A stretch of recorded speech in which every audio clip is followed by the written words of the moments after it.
Pas incidentit të dhunës ndaj gjestit në shtëpinë e famshme në Shqipëri, Jozi jo vetëm që është përballur me kritika të ashpra, por edhe me kërcënime se nuk do të pritej mirë në Kosovë. Megjithatë, duket se këto paralajmërime nuk e kanë ndalur atë.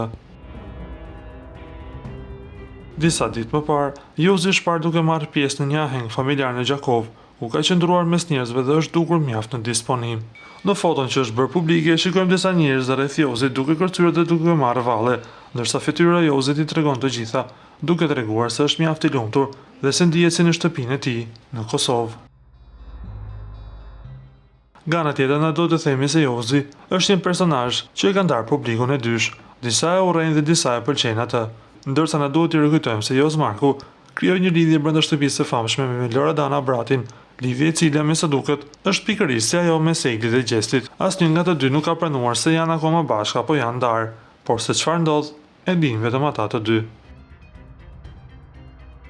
Ju lutem klikoni tek butoni subscribe për të marrë të rejat më të fundit nga showbizi shqiptar.